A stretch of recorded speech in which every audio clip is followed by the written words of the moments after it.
Yo, what it do? What it do? Wanted to share this video to kind of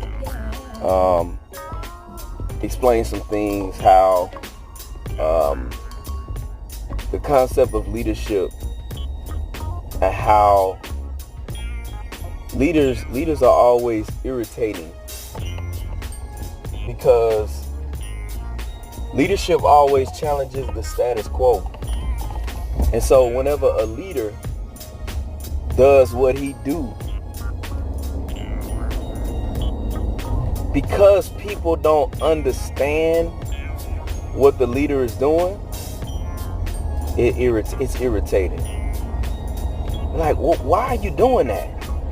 You know, that's the question. You hear when people observe a leader. The question is, what are they doing? Why are they doing that? Why did they do that? Why did they say that? That's the question that you hear all the time. You know what I'm saying? Because whatever it is that leadership is doing, it's going to challenge the status quo.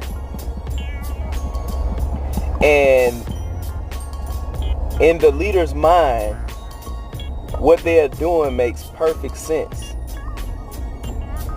It makes perfect sense. But because it goes against the status quo, people will be like, what are you doing? We've never done it that way. We've never did that. Nobody does that. You see what I'm saying? Because we're conditioned to go in one direction. I said in my song back in 2011 when I wrote this, the name of the song is In My Zone. And I said, why they going that way? I'm going this way. Because I'm a thinker and they teaching us not to think. Our mind is designed to grow and not shrink. Leaders are always thinking.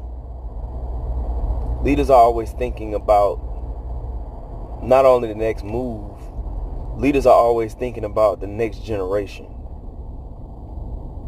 Leaders are always concerned about the next generation. And when you're concerned about the next generation, this is going to govern your decision making. And because a lot of people are not concerned about the next generation, they're not going to understand that decision that a leader made for the sake of the next generation. People are not going to understand that. And leaders are always making decisions. Always making decisions to do things. And this is the reason why leadership is always under criticism. Because leaders are always making decisions. See, it's easy for you to criticize when you're not making any decisions. You see what I'm saying? If you're just going along to get along, if you're just doing what you're told, if you're just doing what we're supposed to do, and you're not making any decisions, it's easy for you to criticize. Look what they doing. Look what they do. I can't believe they did that. I can't believe they doing this. I can't believe it. Why are they doing this? Why are they doing that? See, you're not making any decisions. You're not making any decisions. So it's easy for you to criticize the people that are making the decisions. But see, whenever you are a decision maker, you're so busy making decisions, you don't have time to think about the people that's criticizing your decisions. So when I see people caught up in going back and forth with people and really upset, like their whole day is wrecked because of what somebody said to them or about them, when I'm listening to that, I'm saying, okay, they're not focusing on the decisions they're supposed to be making. They're focusing on the criticism. So, as opposed to them operating and functioning like a eagle, they want to walk around with chickens. turkeys, ducks.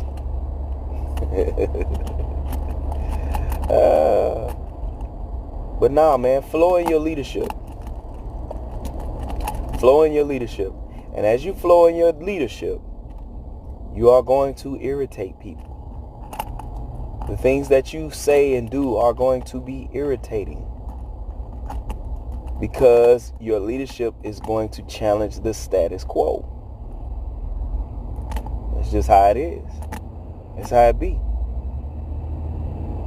And you're going to have to be comfortable with discomfort. Let me say that one more time. You're going to have to be comfortable with discomfort. Well, why I got to be comfortable with discomfort? I mean, you know what I'm saying? Shouldn't I, I just want to be comfortable. Everybody say that. I just want to be comfortable. If you flowing in your leadership, you ain't. I'm sorry. You flowing in your leadership, you ain't going to be comfortable. I'm sorry. You flowing in your leadership, you are not going to be comfortable. You're going to have to get comfortable in discomfort. All right, let's look at it. Let's look at your Bible. All you Jesus loving people. Let's go to your Bible and look in your Bible. Name one significant person in your Bible that lived a comfortable life. I'll wait. Look at Abraham. God told Abraham to leave his family, all his kindred, his kinfolks. Leave them folks. Go to a land where I will show you. God ain't say go leave your folks and go to this particular specific. No, he said leave your folks. That's discomfort. It's uncomfortable to leave your family and your kindred, all the people you kin to. That's uncomfortable. Leave what is comfortable and then go to a land that I will show you. That's very uncomfortable. Go to a land that I will show you. In other words, leave what's comfortable, leave your folks, leave your family, and go somewhere that I'm going to show you later. Come on, man. That's discomfort. That's discomfort. Look at David. Here it is. You know what I'm saying? He a good dude. He trying to serve Saul. You know what I'm saying? He utilizing his gifts, his talents and abilities on behalf of Saul. But because he was so dope, he made Saul real uncomfortable in his skin. He made Saul was so insecure. He was an insecure man from the jump. See, this is the reason why insecure people are not good leaders. Insecure people, they do not do well in leadership because their insecurity colors their decision making. And it causes them to make decisions out of insecurity. You see what I'm saying? So because Saul seen David was serving Saul. David was trying to be a blessing to Saul. But because of that song, it was a hit record that came out on the radio that everybody was singing. And that song made Saul feel real uncomfortable. That hit record came out and them girls were singing that song. They were saying they had just came back from war. And them girls were singing, Saul have slain his thousands. David has slain 10,000s. Ooh, ooh, Saul has slain his thousands. But David has slain 10,000s. Woo, woo. Man, them girls was juking. They was dancing. They was twerking and everything. They was saying Saul only slain thousands. But David, he didn't slay tens of thousands. Hey, Boy, them girls was singing that song. They was juking. They was shaking. Saul seen them girls singing that song. Saul said, I don't like that. I don't like that. So Saul was trying to kill David. Now this is the great David that we love. But as we can see, David was uncomfortable. Let's look at Jesus. Look at the scrutiny this dude was under from the religious leaders. It was always had a problem with what Jesus was doing. I can't believe Jesus is going into the home of sinners. Look at Jesus. I can't believe he healed this woman on the Sabbath. Look at him. Look at Jesus. I can't believe. Even his brothers was like, oh, if you say you who you is, bro, well, why don't you go on to Jerusalem and show him? His brother's tripping. You know what I'm saying? Discomfort. You know what I mean? He in a situation, he got to go to the cross. You know what I'm saying? He got to go to the cross. You know what I'm saying? And before he went, he said, Father, if it's possible, if this cup can pass me, look, if we can go some other way with this situation, but, not your will, not my will, let your will be done. Discomfort. You know what I'm saying? Let's look at the Apostle Paul. Look at the situation Paul was in. Discomfort. Always somebody trying to persecute Paul. Paul getting chased from city to city. They running him up out of cities. Simply because he had the juice. Religious leaders chasing him out of the city. Trying to kill him. Stoned him. Beat him with rods. He was in a shipwreck situation. But Paul called it a light affliction. Ain't nobody stoning you. Ain't nobody beating you with rods. You ain't been in no shipwreck. But you feel like you going through. Because your cable bill due. Because your baby need a new pair of shoes. And you got a light bill due. You feel like you going through. You feel like you uncomfortable. Man, stop it, man.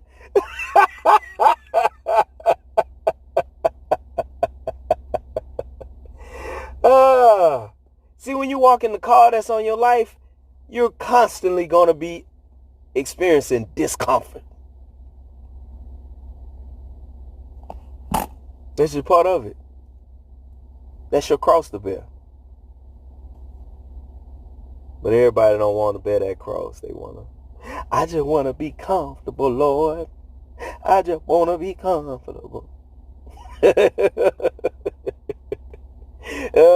And that's why you got people quitting God. You know what I'm saying? Because they got into their place in that discomfort. They couldn't handle that. Why is this discomfort? Why is this not comfortable? I'm saying, Lord, I'm trying to serve you. I'm going to church on Sunday. I'm reading my Bible. I ain't doing the bad things I used to do no more. But I'm always uncomfortable, Lord. I'm mad at God, so I quit. You know what I'm saying? You got people quit. They don't want God no more. They God ain't real. Why God ain't real? Well, if God was real, then why are all the bad things happening in the world? What they're saying is, because I was severely uncomfortable, I feel as though God did not give me the comfort that I wanted. God did not take me out of my uncomfortable place. So because God did not take me out of my uncomfortable place, I am mad at God. And to show that I'm mad at God, I'm going to throw my tantrum and I'm going to say that God is not real. You couldn't handle your discomfort. Well, why I gotta be discomfort?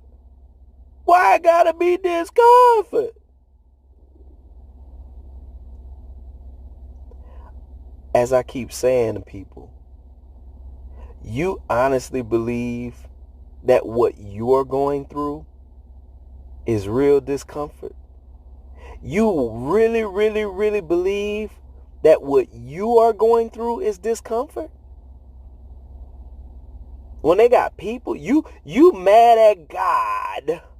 You are mad at God because you got a divorce. You mad at God because your car got repoed.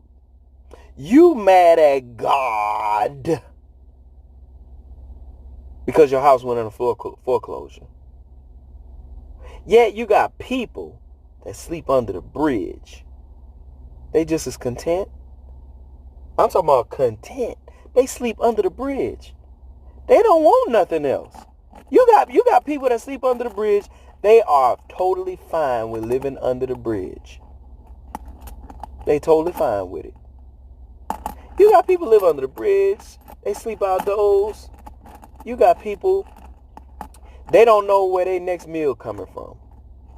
You got people in Haiti, they make mud cookies. And they eat mud cookies.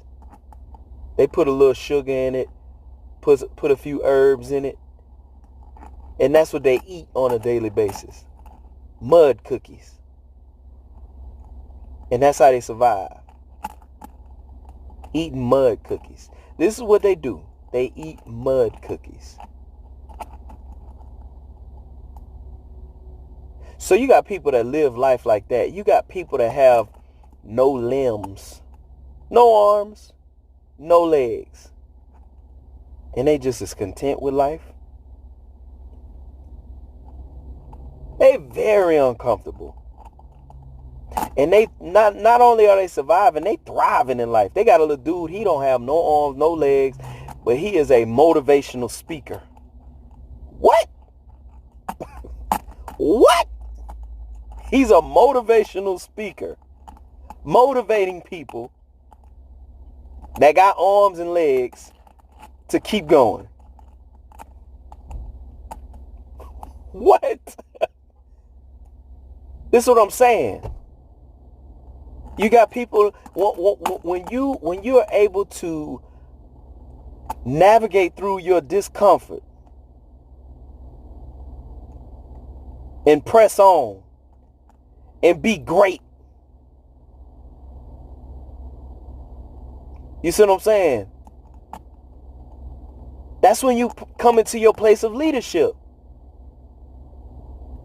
When you're able to press past what your circumstances are and be great.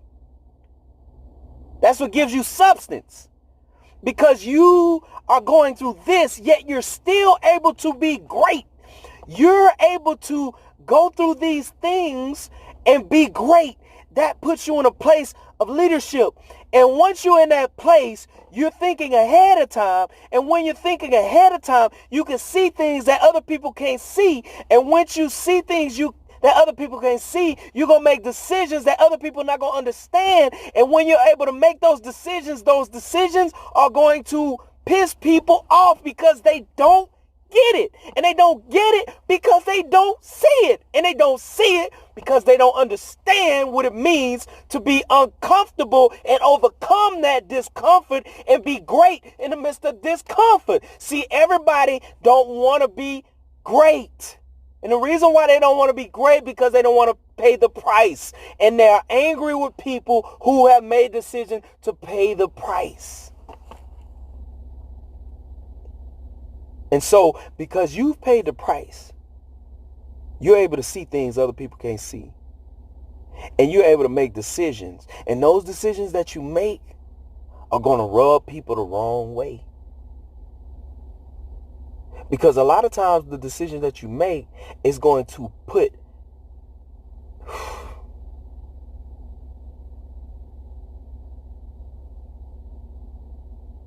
it's going to put pressure on people. The decisions that you make is going to put pressure on people to step up. And people don't want to step up. They want to stay in their place where they are. See, we was trained and conditioned to stay in your place. We've been trained and conditioned to stay in your place. So anytime you begin to move out of your place, you become a threat to the status quo. Because, well, what you doing? You supposed to stay in your place. What do you mean? You can't do that. You better stay in your place. Jesus, what? If that's you, Peter said to Jesus. Jesus was walking on the water. Jesus, if that's you, tell me to come and walk on the water. Jesus said, come. Then Peter stood up. Don't you know when Peter stood up, don't you know them disciples was looking like, nigga, what you finna do? Nigga, what you finna do? The disciples was like, what you finna do? What are you doing, bro? Peter was like, man, I'm finna walk on this water. Them disciples like, man, what you... Bruh, people don't walk on water. No. That's not what people do. You can't do that. You know the people that told you can't do what it is that you trying to do? The people that said you can't do it? That's what they told Peter. You can't do that. Why? Because people don't walk on water. That's why. Peter said, but I got a word from the Lord. Come. See, leaders, they get a word specifically from them, for them, from the Lord. And they're able to move based on what the Lord told them. And because the Lord told them, he didn't tell nobody else. See, when Jesus told Peter, come, he didn't say for all the disciples. He told that to Peter. Okay? That's why I'm not trying to walk on water, because Jesus didn't tell me to walk on water. He told Peter to walk on. He told Peter, not me. You know what I'm saying? So he said, come. And Peter said, well, I'm finna get up and walk. And they said, man, what you doing? You can't do that. We don't do that. People don't do that. And Peter got up at that boat. And they were like, bruh, you tripping, bro. Man, bro, I can't believe. Peter was making a decision. And people that make decisions, folks are always criticizing people who make decisions. Peter, what you doing? Bro, you better not go out there. You better not get out. No, Peter, I can't. Man, can you believe this nigga, man? This dude finna get out the boat. This dude finna go and try to walk on the water. Can you see this dude? That's what they was doing. And Peter got up out that boat, and he started walking on that water. And everybody was like,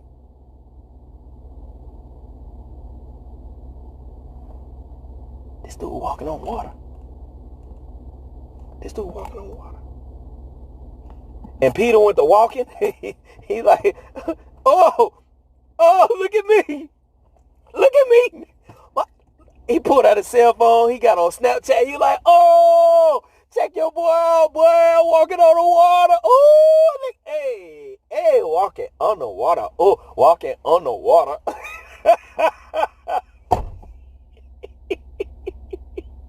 And then the storm came. And the wind started blowing. And he took his eyes off of Jesus and put his eyes on the circumstances. And he began to sink. But in that process, he said, Lord, save me. Jesus grabbed him, picked him up, rebuked him a little bit. Why did you doubt? And they walked back to the boat.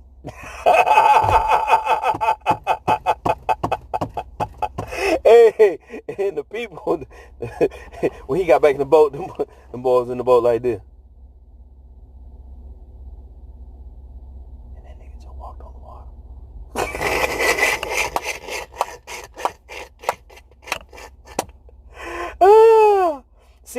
people that criticize you now, they criticizing you now, but they gonna get it later.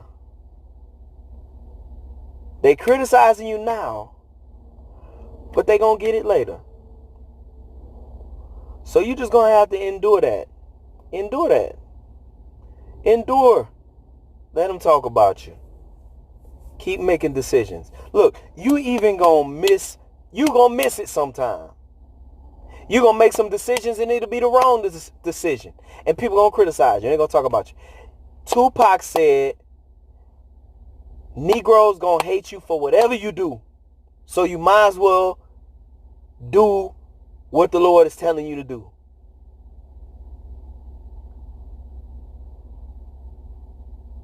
Keep doing what it is you're doing. It's going to stir up the status quo. It's going to bother some people. And it's going to cause them to talk about you. It's going to cause them to criticize you. But you cannot be moved by their criticism. Did you know years ago, whenever people said, well, we want to bring a organ in the church. They said, what? What you mean you want to bring an organ in the church? This is the house of God. You don't bring no organ in church. That belong in the shot house. That belong in the juke joint. You don't bring that in the church. And they brought that old organ in the church, and people went to talking about them folks. I can't believe they brought that organ in the church, in the house of God, when that belong out in the juke joint. And then later on, somebody said, well, we want to bring a PA system in the church. A PA system? That belong in the nightclub. That belong in the juke joint. That's worldly. You don't bring no PA system in the church. That's worldly. That's the devil. That's what they said to him. That's what they said to him. Because, this is the reason why in a lot of the churches they got the big high ceilings and stuff like that, so the acoustics can be good. So whenever they preach, it can be loud and the voice can travel. But they didn't believe in PA systems. They said the PA systems was worldly. That belonged in a juke joint. That belonged in the club. So they finally started getting PA systems. And then Mahalia Jackson started singing her songs the way she sung. And they said, that's worldly what Mahalia Jackson is doing. That is worldly. The singing that she doing, that belong in the juke joint. That belong in the nightclub. That's worldly. Really, bro? And then in the 70s, they said, well, we want to bring this electric piano. And the electric piano, that belong in the juke joint. That's worldly. You don't bring that up in the house of God. You don't bring them instruments in the house of God. That's what they said. That's what they said. But then whenever they said they want to bring in, in the 80s, it was like, we want to bring in these, these motif and Triton, keyboards and stuff. That belong in the club. That's worldly. That's of the devil. Then Kirk Franklin come in with the stomp and, making the music sound more That's worldly. Kirk Franklin is the devil. The devil. That's how they say it in Birmingham. They don't say devil. They say the devil. The devil. That's the devil. The devil. But you know what I'm saying? So just saying all that to say, the people who made the decisions to bring PA systems into the church, to bring organs, electric keyboards, and stuff like that, the Kirk Franklins, the Mahalia Jacksons. You know what I'm saying? I even learned that Rance Allen was being, they talked about Rance Allen in the 70s. They said Rance Allen was worldly. You know what I'm saying? Because he was taking songs like, it was just my imagination running away with me. Rance Allen was taking, it was just my salvation. Yeah, he was flipping them songs. And they told Rance Allen he was worldly. Now, you know Rance Allen, and that's the something about the name Jesus. The dude sing like that. That's Rance Allen. They dogged him out in the 70s. They said he was worldly. They said that he was bringing the world in the church. Yeah.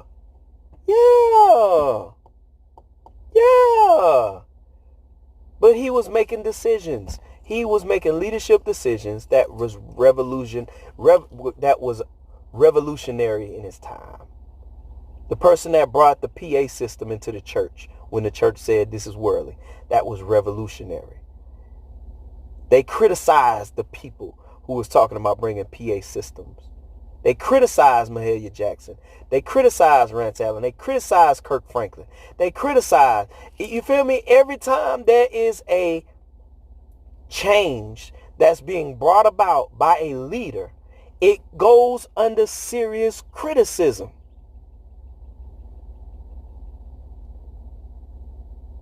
So you got to make a decision. Are you going to go along to get along? Are you going to start walking in your leadership and stirring up the status quo?